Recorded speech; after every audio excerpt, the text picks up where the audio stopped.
कहना है मास्टर साहब।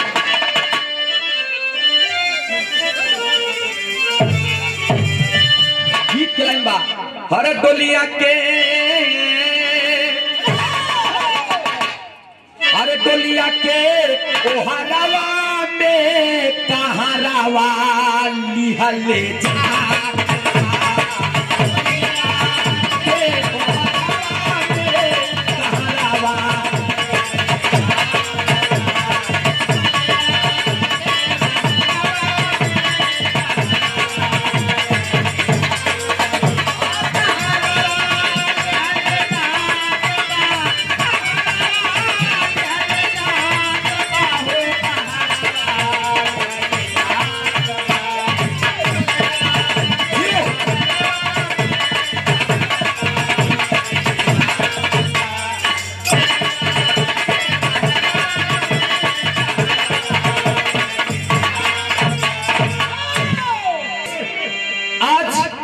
पांचों पांडवों के नाम आप सब सुने होगा, लेकिन पांचों पांडवों में सबसे वीर कौन था?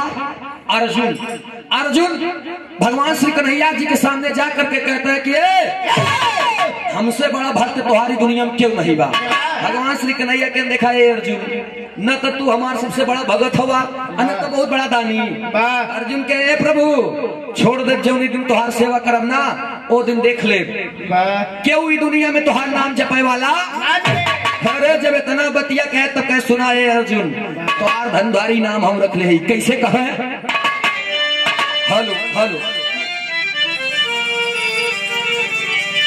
अरे अर्जुन, अरे अर्जुन बालक करिया के धनुधारिया रख ले नाम।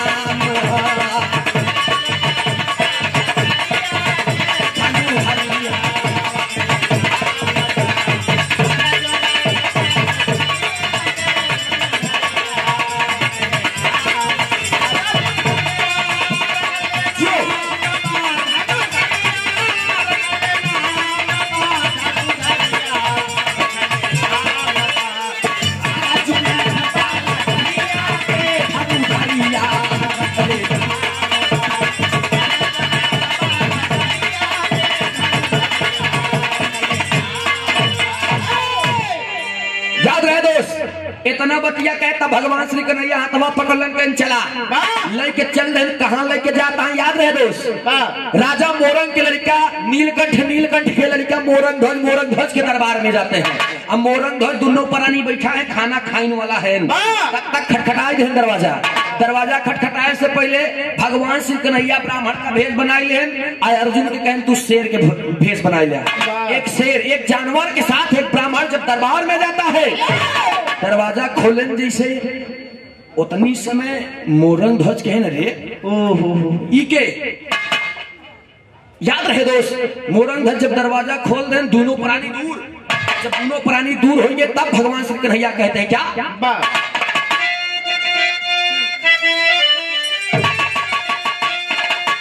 अरे डरना नहीं सका तुम हमसे, अरे डरना नहीं सका तुम हमसे, परीक्षा लेने आया हूँ।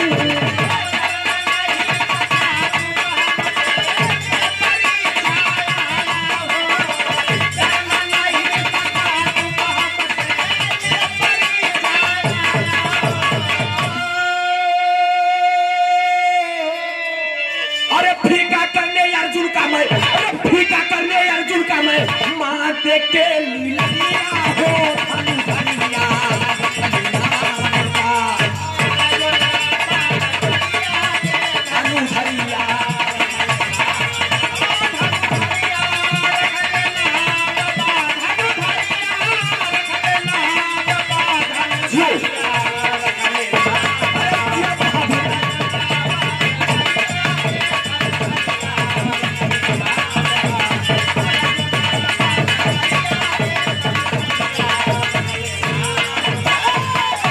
सखा नाम सुने मोरंग ध्वज कहन रे, अरे महाराज जी की जय हो।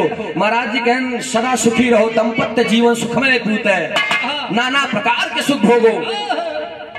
बगल में बैठे कहन महाराज कहन का कहन आइए आइए, ये मेरा आदत है, ये चाहे जो भी समझ लीजिए, लेकिन हमारे यहाँ से समझाई प्रथा बा।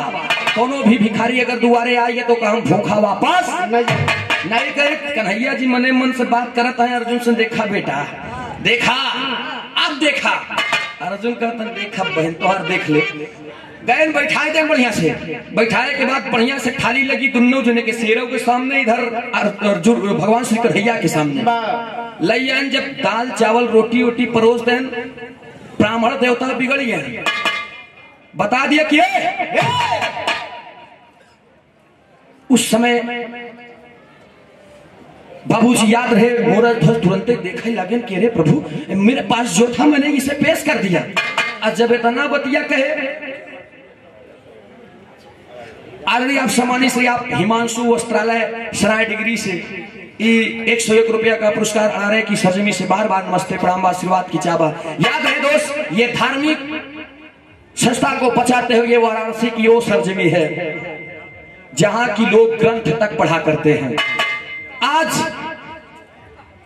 जब इतना बतिया कहन प्रभु तब कैसे भोजन चाहिए, कहन हम बताई, कहन का कहन हम एका खाई ले, लेकिन ये मेरा शेर मांस खाएगा। कहने में कौन बात है, हम तुरंत ही जाती कटवा के लिया। ना ना ना ना ना कटवावा नहीं, तोहरे जवन गोदी के लाल बा एकलौता सुवन मोरन ध्वज के लड़का जेकर नाम ताम्र ध्वज रहे दोस्त। कहन हमका चाहे जवन खिया दे, लेकिन हमरे शेर के तोहरे लड़का ताम्र ध्वज के मांस चाहिए। याद रहे दोस्त, चाहे जेका काबाया माई के जियरा गाई के पुतवा के जियरा कसाई के बाबू जियरा साड़े के। इधर जब इतना बतिया कहे तब मोरा ध्वज कहे कि प्रभु कहन हम सब कुछ कह जाऊ, लेकिन हम अपने लड़का के ऊपर कैसे आरा चलाऊ। जब इतना बतिया कहे तो क्रोध में उठकर चलना चाहे, होता क्या है।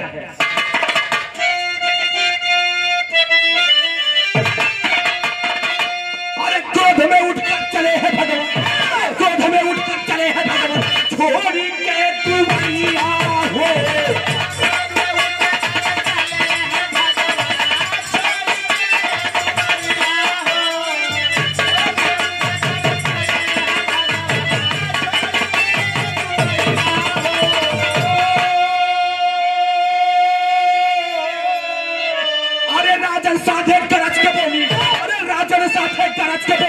मोरंग ध्वज के लिया हो धनुधरिया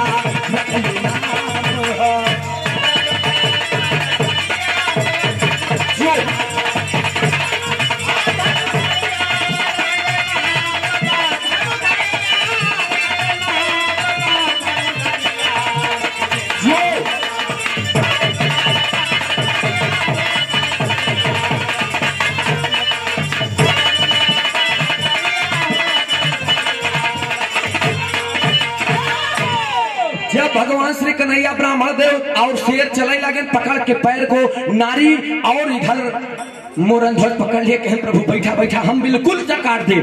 जब आरा उठा करके अपने बेटे ताम्र ध्वज को लिटा करके काटना चले, जब काटना चाहे तब फिर एक बात ब्राह्मण देव कहते हैं, याद रहे दोस्त आप पढ़े लिखे विद्वान साथी बैठे हैं, उतनी समय एक बात और कह किए मोरन ध्वज काटा जरूर अपने लड़का के, लेकिन एक बात याद रखे हमार शेर तभी भोजन करी।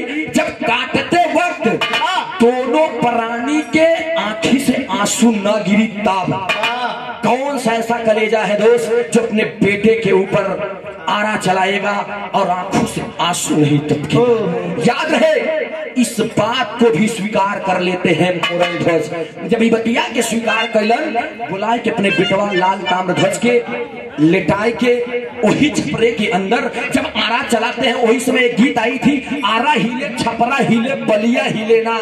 लोग लगाने को अर्थ गलत लगा लेते हैं। आरा मतलब आरा हिलत बा, जौने घरे में काटत है छपरा हिलत बा, काने के बाली हिलत रहे तब केहू लिखल कि आरा हिले छपरा हिले बलिया हिले ना। जब अल्लाह के कमर एक गोरी सारी दुनिया हिले ना।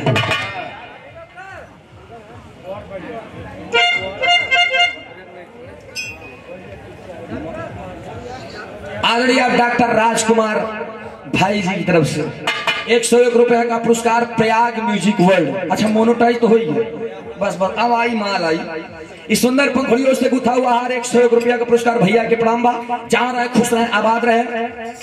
हर वर्ष आपके गांव में आपके माध्यम से मेरा कार्यक्रम हुआ करता है। बहुत बहुत प्रणाम। प्रतापपुर, फूलपुर जनपद, प्रयागराज और जौनपुर के बॉर्डर से आप आए हैं। बहुत बहुत नमस्ते बा, आशीर्वाद की चाबा 100 से भाई सकल पंच के नमन बा। एक बात याद रहे दोस्त, गाने वाला बेहतर नहीं होता है, सुनने वाले बेहतर होते हैं। गावे की चाहे जे गाय जाए लबड़ी धबड़ी उसी मतलब नहीं बा। बिरहा का मूल अंश कहानी हुआ करती है। अगर बिरहा मतलब वही या कहानी आप सबके समझ में आएगी तो बिरहा गाँव सफल नहीं। झूठे पड़वा के नहीं नरिया से कोनो बिरहा। याद रहे दोस्त, मैं आप लोगों के बीच में एक बात और कहना चाहूंगा। उतनी समय इस बात को भी स्वीकार करके पहुंच गए दोनों प्राणी आरा से जब काट दिए अपने औलाद को। ये भैया हो मोरंग ध्वज के बाएं आंख से आंसू गिर गया। जब आंसू गिर गया, भोजन बना करके शेर के सामने परोसा गया। बाहर ब्राह्मण देव हरे क्रोध में उठ करके एक बात कहते हैं। कौन बतिया कहलन, अगले लाइन में कहन पड़ा।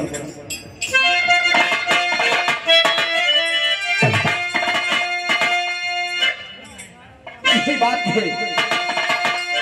अरे मना किया था मैंने तुझको, मैंने मना किया था कि आंखों से आंसू नहीं गिरना चाहिए, लेकिन ये जो तुम्हारा नयन है ये बेशरम हो चुका है। सोचिए, एक ब्राह्मण होकर के दूसरे के दरबार में मांगने गया है, लेकिन ये बात कह रहा है कैसे। अरे मना किया था मैंने तुझको,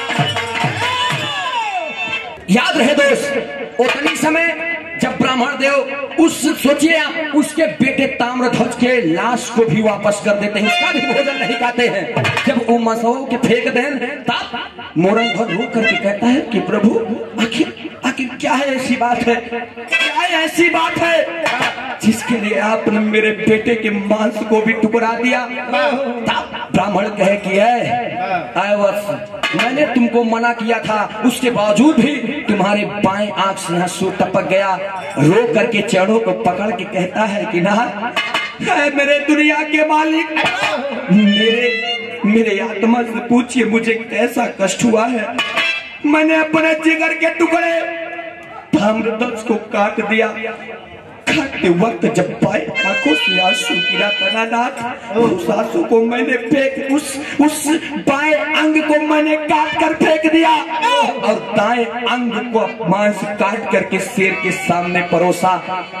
हृदय गदगद हो गया ब्राह्मण का, हृदय गदगद हो गया ब्राह्मण का। और तुरंत भगवान श्री कन्हैया अपने रूप में आते हैं और अर्जुन को भी अपने रूप में कर देते हैं। कहन कि बेटा मोरंग ध्वज, मैं तुम्हारी परीक्षा ले रहा था, मैं तुम्हारी परीक्षा ले रहा था। तुम मेरे परीक्षा में निपुण हुए और परीक्षा ई घमंडी के कारण लेते रहे। कहे कि अर्जुन के घमंड भरान की हमसे बड़ा ई दुनिया में क्यों भगत तोहार बा। आंसू को पूछते हुए आज मोरंग ध्वज से कहते हैं कि प्रभु बहन बेटा तुझे जो मांगना है तू मांग ले।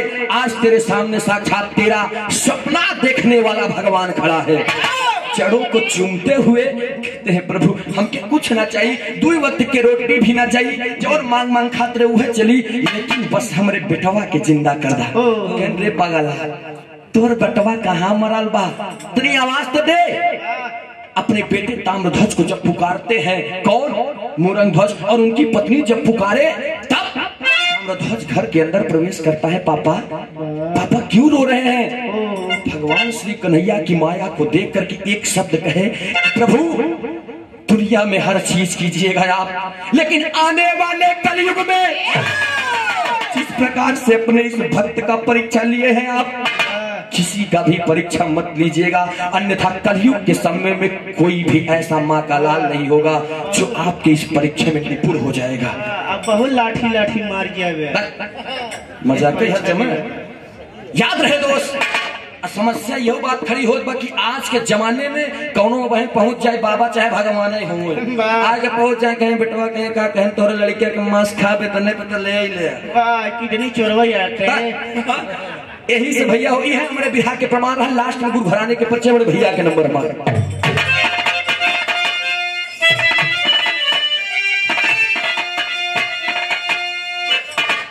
अरे भुल्लू नाम धार है के, अरे भुल्लू नाम धार है दर आली भे सपना हो।